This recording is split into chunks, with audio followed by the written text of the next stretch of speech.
You're not failing, you're just being drained by things you can't see. Find out what's really exhausting you in 2 minutes or less.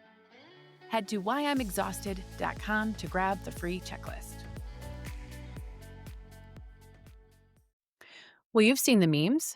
You've heard the term. Maybe you've even laughed at the jokes. The ones about being the family's human search engine, the walking calendar, the keeper of all the knowledge about where the permission slips are, what size shoes everyone wears, and who has what food allergies. But maybe today, it'll be the first time that you realize this person is you. You are the default parent. What is the default parent? And is it you? Stick around. It's probably time you find out.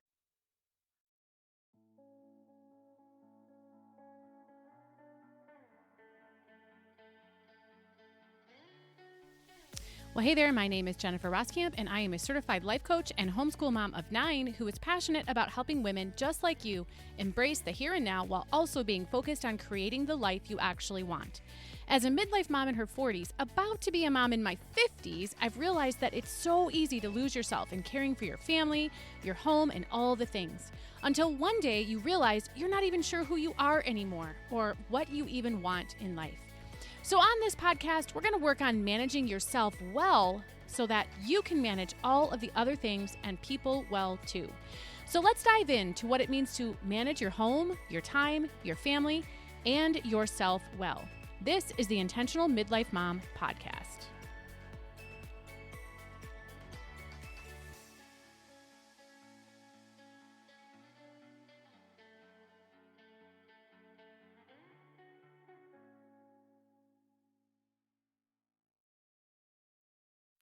So, default parenting is a term that is all the rage these days. But what is it? If you're the default parent, you're the one who remembers the dentist appointments and coordinates the rides.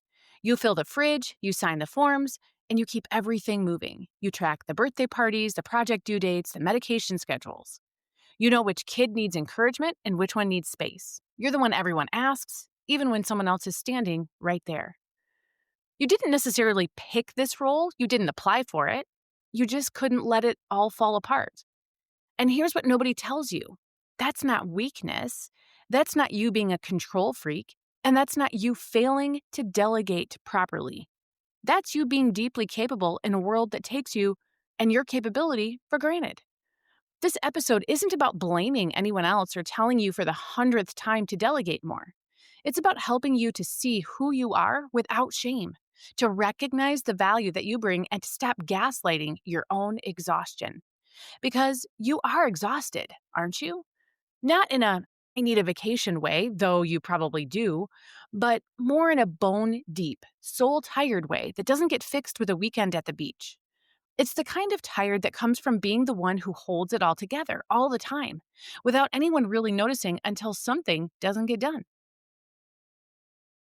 You're not failing, you're just being drained by things you can't see. Find out what's really exhausting you in 2 minutes or less.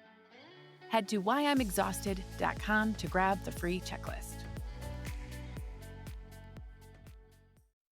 So today we're going to be flipping the default parent narrative, not from default to disappeared, not from responsible to reckless, but from default to empowered.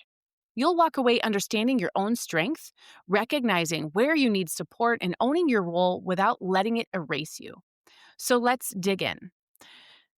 Now, first, let's get something straight. Being the default parent, it isn't a failure to delegate. It's not about control. It's not even about martyrdom. It's not because you're a perfectionist who can't let go, or because you somehow enjoy carrying the mental load of an entire household. It's about being the one who won't let it drop. You're the safety net, the one who catches what everyone else misses, the one who thinks 3 steps ahead because if you don't, chaos will follow. And honestly, that takes an enormous amount of skill, capacity, and care. So let me tell you about last week. I had several thousand kid shuttles to coordinate. Okay, it was probably more like 7, but it felt like 7,000. One kid had swim practice, another had some sort of meeting, someone needed to be picked up, and my car started making that noise again. You know the one. The "this is going to cost you money you didn't budget for" kind of noise. There was a swim meet coming up that required coordinating schedules with 3 schedules in our family alone. 3 different meet schedules. The laundry was piling up because everyone needed their specific stuff washed at the same time, and in the middle of all of this, my friend was texting asking if I could meet her on Friday for our standing margarita date. I almost said no, because in that moment, it felt like the most irresponsible thing I could possibly do to take a couple of hours for myself when there was so much to manage. But here's what I realized: managing it all doesn't mean I have to martyr myself to do it all. And so I went. I had the margarita. I laughed with my friend. And do you know what? Everything still got done. Not perfectly. My youngest wore mismatched socks to practice, and someone had to eat cereal for dinner. But you know what? It all got done. That's the coaching reframe I want you to hear today. You're not stuck. You're actually strong. And those are two completely different things. Being the default parent means that you have capacity. It means you're competent. It means you care deeply about the people in your home and you're willing to show up even when it's hard. That's not something to apologize or feel bad for. That's something to recognize. But, and this is important, recognizing your strength, it doesn't mean also ignoring your exhaustion. It's likely that everywhere you turn, the advice is the same. Delegate more, ask for help, communicate your needs clearly, make a chore chart, have a family meeting, set boundaries. And look, I'm not saying those things are wrong because they're not, but let's be honest about something the internet doesn't want to admit. Delegating often doesn't work in real life the way it works in theory. You can ask your spouse to handle the doctor's appointments, but if you're the one who still has to remember to ask, remind them twice, and then follow up to make sure it actually happened, have you really delegated? Or have you just added project management to your to-do list? You can make a chore chart for the kids, but you're the one who has to enforce it. Redirect them when they conveniently forget. And then hear the complaints about how it's not fair. Is this actually lightening your load? Or is it just a different kind of labor? Here's the truth nobody wants to say out loud. Many men carry what they choose to carry, while you carry the rest. Now, before you think I'm man bashing, I'm not. This isn't about blame. It's just about clarity. Because without clarity, you'll keep blaming yourself for not delegating better, for not communicating more clearly, for somehow not being able to make other adults act like adults. But you know what? This isn't on you. You didn't fail at delegation. In reality, the system failed you. A system that assumes there's always going to be someone who cares enough to catch what falls. And you know what? There is. But that someone is you. The current conversation puts all the responsibility for change on the default parent. It essentially says, if you would just ask better, plan better, let go better, everything would be fine. But that's gaslighting. That's taking the person who's already carrying the most and asking them to carry the solution too. So no, I'm not going to tell you to delegate more. Not today. Today, I'm going to tell you what you need to hear in order to see yourself more clearly. Being the default parent reveals something powerful about who you are. Let's call it for what it is. You are deeply capable. You have a wide range of skills, from emotional regulation to logistics to crisis management to creative problem solving. You can pivot on a dime when plans change. You can hold space for big feelings while simultaneously figuring out dinner. You can remember 17 different things that need to happen on Tuesday and still show up present when your kid needs to talk. That's not ordinary. That's extraordinary. You're the reason your household ecosystem works. Not because everyone else is incapable, but because you're the glue. You're the one who sees the gaps and fills them. You're the one who notices when something's off and addresses it.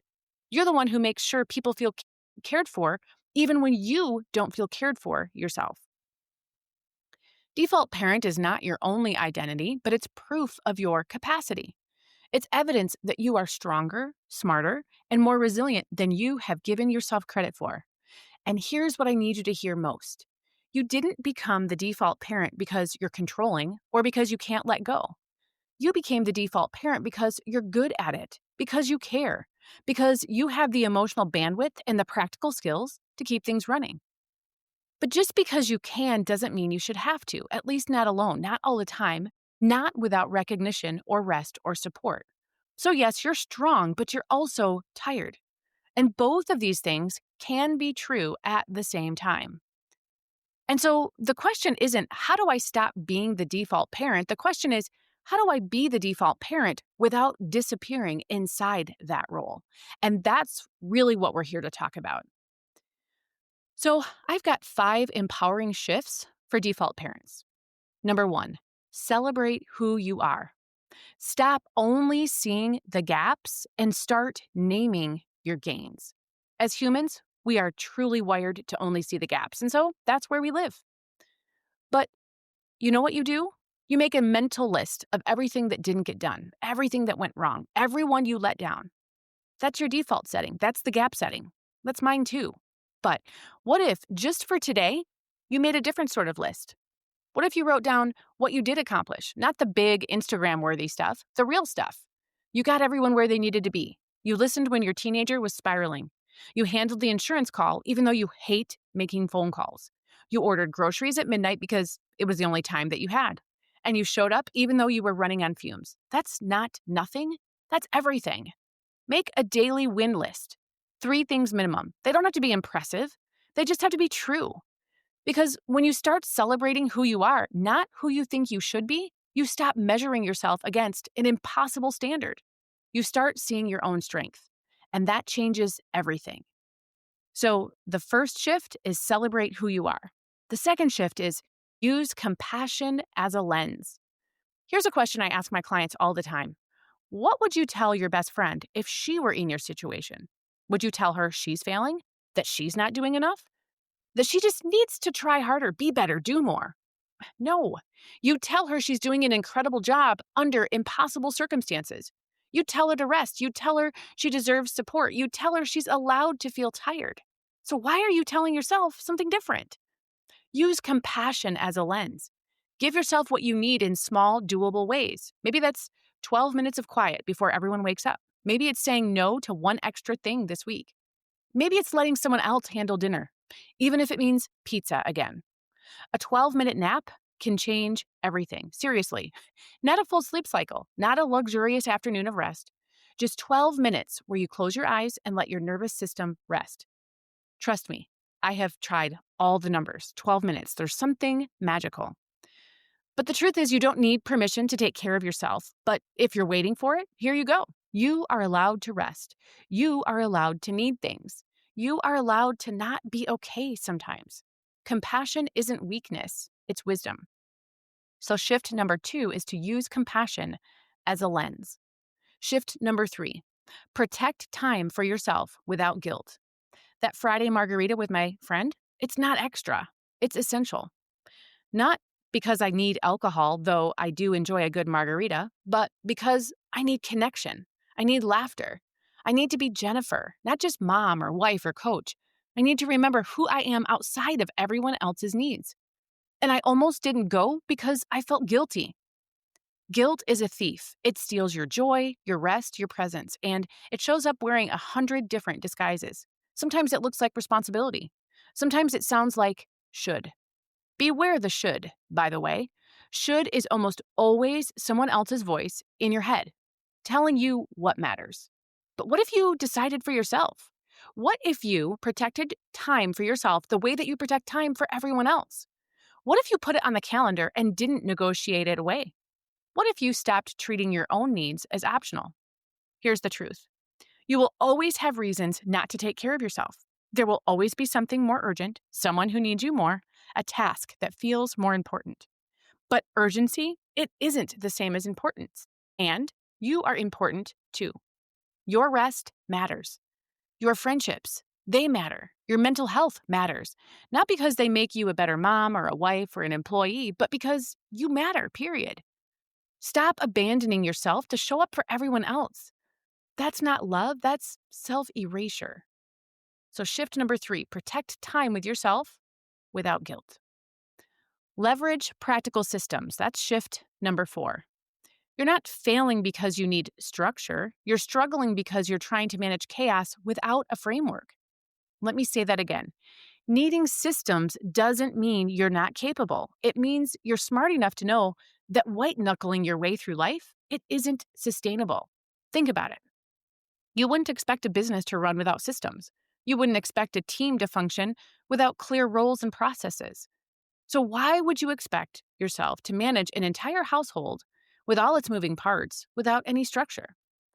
Systems aren't about control, they're about support. They're about taking the burden off your brain so you're not constantly making decisions, remembering the details, and figuring out what comes next. And here's the thing, you probably already have systems, you just haven't named them or refined them. That mental checklist that you run through every morning, that's actually a system. The way you batch errands to save time, that's a system too. That rotating meal plan that you kind of follow, that's a system. The problem is, most of your systems live in your head, which means no one else can see them, help with them, or take over when you need a break. That's where something like the intentional mom planning system comes in. It's not about adding more to your plate, it's about creating a framework that actually fits your life. Not some idealized version of your life, but the messy, real one that you're actually living. It's about getting your systems out of your head and onto paper so you can stop recreating the wheel every single day. Shift number 4 is leverage practical systems. Shift number 5 is create a daily schedule that reflects reality. Whether you have too much time or too little, a framework saves you from decision fatigue. Here's what's true about being the default parent. It's not just one season, it's many. Right now, you might be in the thick of it, juggling carpools, managing schedules for multiple people, coordinating who needs to be where when. You can't see straight because there's always something. Someone always needs you. The calendar is color-coded chaos, and you're just trying to survive until bedtime. Or maybe you're on the other side. The kids are older now. They're driving themselves, making their own plans, living their own lives, and suddenly, the role that defined you for 20 years, it's fading. The default parent job description is changing, and nobody handed you a new one. Both of these kinds of women are default parents. Both are struggling, and both need the same thing, a framework that fits the life they're actually living. Because here's what nobody tells you. Being the default parent doesn't end when your kids get older. It just changes shape. And that transition, the one from managing everyone's everything to managing mostly yourself, it can be just as disorienting as the chaos ever was. So let's talk about both. If you're in the thick of it, I know what you're thinking. I don't have time to make a schedule. But here's the truth. Not having a schedule is costing you more time than making one ever would. Every time you have to decide what to do next, your brain uses energy. Every time you forget something and have to backtrack, you lose time. Every time you feel overwhelmed by everything on your mental to-do list, you waste capacity on stress instead of action. You need a framework not because you're failing, but because you're juggling too much to hold, and you're holding it all in your head. A daily schedule, it's not about rigidity, it's about having a structure that catches what would otherwise fall through the cracks. But here's something that nobody talks about. Having too much time, it can be just as disorienting as having too little. A lot of women in midlife have kids who are older. They're not driving kids to and from all their things anymore. The kids are driving themselves. They're not making meals every night. Sometimes they're not really making family meals much at all because the kids are off somewhere, work, friends, sports, their own lives. And dinner just isn't the stressful event that it was when all the kids were at home demanding attention and needing the things, making noise. Maybe you're even in the process of becoming an empty nester. The house that used to feel too small now feels too quiet. The calendar that used to be packed with soccer games and parent-teacher conferences and birthday parties, it's suddenly blank. And you don't know what to do with that. You spent years, decades maybe, running from one thing to another. Your identity was built around being needed. Your days had structure because everyone else's needs created that structure for you. You knew who you were. You were the mom who showed up, the one who kept it all running, the default parent. But now you're supposed to manage your own time, except you're so used to responding to everyone else's schedule that you have no idea how to manage a blank slate of time. This is the challenge that comes when you don't have all the family management stuff to manage anymore, and suddenly you're the one managing your own time, your days, your purpose. And it feels harder than it should, doesn't it? Because at least when you were overwhelmed, you knew what to do next. There was always something to do next. Someone always needed you. But now you have hours stretching in front of you and you find yourself scrolling, puttering around, starting projects you don't finish, feeling restless and guilty and lost all at once. This is when systems that support your life, the actual life you have now, become arguably even more important. Because here's what I've learned in my coaching practice. The women who come to me for time management help are equally divided between the women who have packed schedules and those who have empty ones. The women with packed schedules, they need systems to create space. The women with empty schedules need systems to create structure. Both are struggling. Both feel like they're failing. Both assume the problem is them. But it's not. This is just one example of how midlife changes the role that women and moms have. The problem isn't that you're doing something wrong. The problem is that life is different, but we often fail to see that. We just notice that we feel different as a result and assume something's broken in us. But nothing's broken in you. Your life changed. Your role changed. Your kids grew up. Your responsibilities shifted, and nobody, not one person, sat you down and said, hey, the skills that got you through the last 20 years, well, hey, they're not going to work for this season. You're going to need a different set of tools now. If you spent years being the default parent, managing everyone else's schedule, you became really good at external management. But maybe you never had to develop internal direction. You never had to ask yourself, but what do I want to do with my time? What matters to me now? Who am I when I'm not responding to someone else's needs? Those are hard questions, and a blank calendar makes them unavoidable. A daily structure isn't about rigidity. It's not about following a perfect routine or color coding every hour. It's about having a framework, a general structure that helps you move through your day without constantly having to figure out what comes next. Whether you need a framework because you have 17 things happening at once or because you have nothing happening and that terrifies you, it serves the same purpose. It gives your brain a place to land. And this is something that you can create inside the Intentional Mom Planning System. I've got a preview of the full planning system, including the daily snapshot, which is a daily planner I created that will help you figure out how to fit your day together in a way that promotes efficiency rather than the endless pursuit of doing more. I've got that for you too, because that's what most planners get wrong. They're designed to help you do more, add more tasks, fit in more, be more productive. But as the default parent, I can tell you, you don't need to do more. You need to do what matters with less stress and more clarity. That daily snapshot, it helps you see your day at a glance. It helps you build in margin because life happens. It helps you prioritize what actually matters instead of just reaching to what's screaming the loudest. And for those of you with too much unstructured time, it helps you create intentional rhythm. Not because you need to fill every minute, but because having some structure, even loose structure, gives you direction.